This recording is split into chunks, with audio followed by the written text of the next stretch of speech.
क्योंकि टोक्यो के मुकाबले पेरिस में हम कुछ पिछड़ गए हैं अपने परफॉर्मेंस में। इसी मुद्दे पर आइए बात करते हैं पूर्व ओलंपियन अश्विनी नाचप्पा जी से, जो मशहूर एथलीट भी रहे। अश्विनी जी, शुक्रिया बात करने के लिए।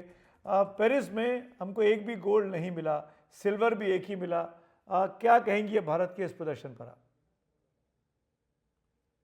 मुझे लगता है कि इस बार हम बहुत सारे मेडल्स एक्सपेक्ट कर रहे थे, लेकिन बहुत सारी जो डिसिप्लिन्स है, जैसे आर्चरी में है, जैसे रेसलिंग में है, बॉक्सिंग में है, हमें मेडल नहीं मिला। क्योंकि होप्स था कि at least in these events we will get a medal.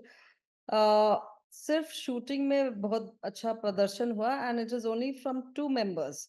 So I think बहुत इंट्रोस्पेक्ट करना चाहिए as to what went wrong, what is the roadmap for the next 2 cycles। क्योंकि जैसे कि हम देखते हैं, हर एथलीट टॉप स्कीम्स में है। हर एथलीट को हर तरह की प्रोत्साहन मिल रही है, whether it is exposure, competition, financial assistant, जैसे सपोर्ट सिस्टम चाहिए उनको from the government, from the ministry, और जैसे कि इंडिविजुअल फाउंडेशंस है, जेएसडब्ल्यू है, ओजीक्यू है। So everybody is giving everything, all 100% for every athlete. इस बार 117 एथलीट्स में हमें we have just got about 5 medals. So I think there is lot to think about, lot to uh, relook at how we look at sports and charter new ways of doing things. बिल्कुल ठीक आपने point out किया अश्विनी जी कि हमको wrestling में नहीं मिला, weight lifting में नहीं मिला, आर्चरी में नहीं मिला, टेनिस में नहीं मिला, बैडमिंटन में मिलते मिलते रह गया। सवाल ये है कि पिछली बार 7 थे जिसमें एक गोल्ड था, इस बार 5 ही मेडल हैं।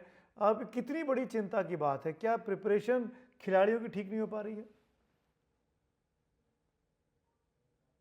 देखिए, हर Olympic games now, if you जैसे कि आप मेडल टैली देखे, the smallest countries are winning gold medal. Pakistan में एक गोल्ड मेडल मिल गया just yesterday, and it was a brilliant, Nadeem ने जो किया, it was a brilliant throw। हमें इस बार एक गोल्ड भी नहीं मिला। we were expecting medals। मुझे लग रहा था we can do better than Tokyo, लेकिन sadly it did not happen। जैसे कि हमारा होप्स जो है, especially in sport, मुझे my personal opinion is it is not enough for athletes to say that I have represented India in 5 Olympics, 6 Olympics, 4 Olympics। ऐसे नहीं होता है। You go for the Olympics, बहुत बेहतरीन प्रदर्शन करना है।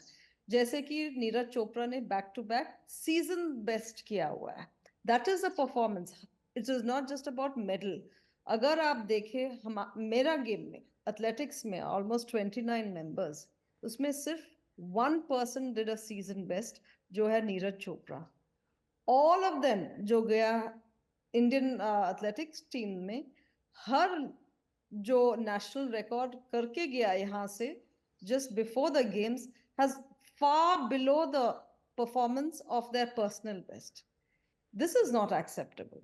जी and I'm sure that ऐसे analysis जी करना चाहिए, ministry करना चाहिए, top scheme करना चाहिए। it is not enough to just send right team that we are। every athlete को accountable होना चाहिए, क्योंकि जी इस वक्त जो जिस तरह की प्रोत्साहन मिल रहा है from the government, from organisations, they जी have no excuse but to perform. Right. How is it that India में इतना बेहतरीन प्रदर्शन करते हैं, जस्ट बिफोर द बिल्कुल games rightly national records you have pointed out Ashwini ji. वक्त की कमी है, माफ़ी चाहता हूँ, मुझे बीच में आपको इंटरवीन करना पड़ रहा है। आपने बिल्कुल ठीक कहा, सरकार बहुत मदद कर रही है, तमाम प्लेटफॉर्म के ज़रिए खिलाड़ियों को आगे लाने की कोशिश कर रही है। अब जैसे कि इस ग्राफिक्स को देखिए, खेलो इंडिया कार्यक्रम को ज़मीनी स्तर पर लागू करने के लिए खेल संस्कृति की तरफ से राज्यों को पैसा दिया जाता है। उत्तर प्रदेश को 438 करोड़ रुपए मिले। अगर मैं अगली बात करूं तो गुजरात को 426 करोड़ रुपए दिए गए,